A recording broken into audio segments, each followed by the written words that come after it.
This is our presentation about word categorization.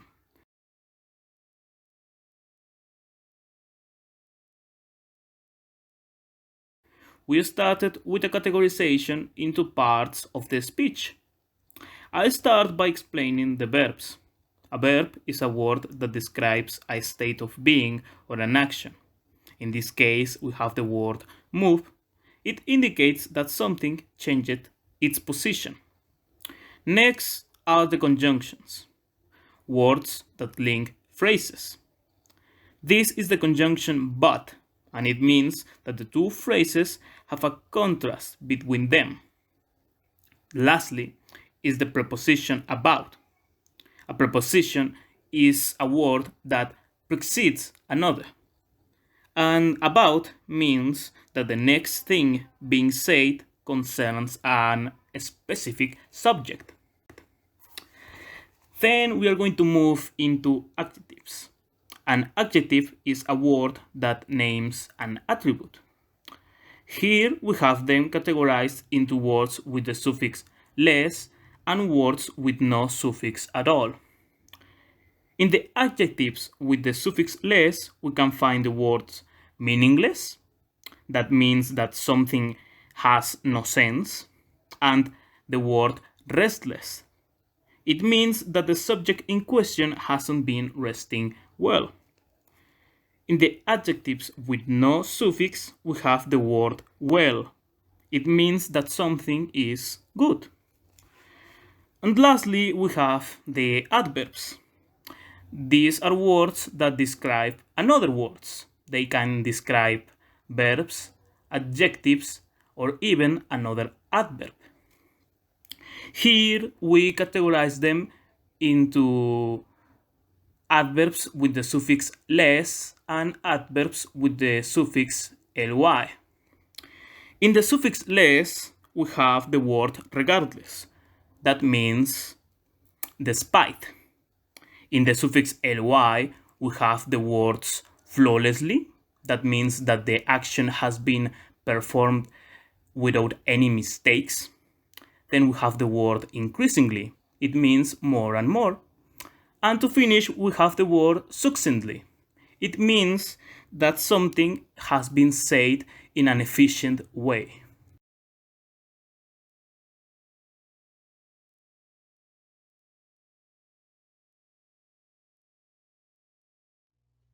To continue with the categorization, here we have the plural noun. These are used to refer to persons, animals, places, or things. These have been divided into living beings like tomatoes, which mean a glossy red or occasionally yellow pulpy edible fruit. Then we have lice, that is a small wingless parasite insect that live on the skin of mammals and bears. We continue with the word deer, which is a hoofed grazing animal with branched, bony antlers that are shed annually and typically born only by the male. Then we have the word geese, which is a flock of larger waterbirds. For our second categorization of this page, we have the non-living beings. First, we have the word echoes, which is a reflex of sound of waves. In the second place is the word stimuli. It is a thing or event that evokes a specific functional reaction in an organ or tissue. Then we have the word feet, which is the lower extremity of the leg below the ankle, on which a person stands or walks. For this section, we have the singular nouns. This refers to one person, place, or thing. These are divided in three. First, we have the political position for the word president, the head of a society, council, or other organization. In the second section, we put the living beings. We have the word goose, which means a water bird with a long neck and are larger than dogs. Then we have the word cow. It's a young bovine animal, a domestic cow. Then we have the word fish and men. On the last section of this page, we divided in food, like soup, which is a liquid dish typically made by boiling meat, fish, or veggies. And for the last section, we had the singular nouns that we divide into the words that are related to each other. First, we had crop with food. Crop means a cultivated plant that is grown as food, and root is the part of a plant which attach into the ground. Then we continue with foot and boot. Foot is the lower extremity of the leg below the ankle, and boot means a sturdy footwear covering the foot. Then we continue with syringe and blood.